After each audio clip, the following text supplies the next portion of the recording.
অভিভাবক এবং এলাকার সাধারণ মানুষদেরকে নিয়ে হাজির হয়ে যাবে। আমাদের দাবি এখন কয় দফা ভাই? 5 দফা। কয় দফা? 5 দফা। 1 নাম্বার হলো জুলাই সনদ। জুলাই সনদ বাস্তবায়ন করতে হবে এবং জুলাই সনদের আলোকে নির্বাচন দিতে হবে। 2 নম্বর, বিহার পদ্ধতিতে নির্বাচন দিতে হবে।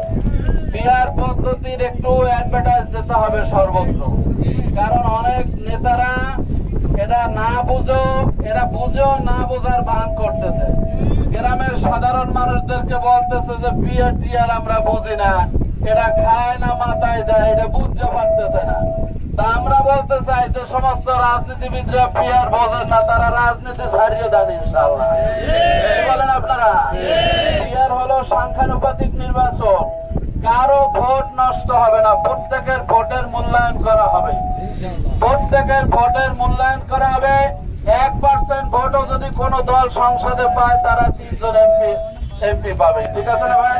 বেশি শক্তির ব্যবহার বন্ধ হয়ে যাবে, দুর্নীতি লুটপাট বন্ধ হয়ে যাবে। 3 নম্বর কি ভাই? লেভেল প্লেইং ফিল্ড, অর্থাৎ সবার জন্য সমতা, সবার জন্য সমান সুযোগ নিশ্চিত করতে হবে।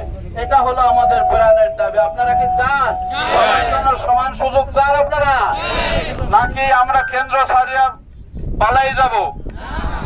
সবার জন্য সমান সুযোগ নিশ্চিত করতে হবে, এটা আমাদের প্রাণের দাবি। আপনারা কি জুলাই হত্যার বিচার চান? ফ্যাসিস্টের বিচার চান? সেই ফ্যাসিস্টের বিচারের জন্য আমাদের একটা দাবি আছে, তাই না? 5 নাম্বার হলো ফ্যাসিস্ট এবং ফ্যাসিস্টের দোষরদেরকে নিষিদ্ধ করতে হবে। তাহলে 5 দফা দাবি আপনাদের মুখস্থ হয়েছে। এই দাবিটা আপনারা এলাকায় সকল মানুষের কর্ণকুহরে পৌঁছে দেবেন ইনশাআল্লাহ।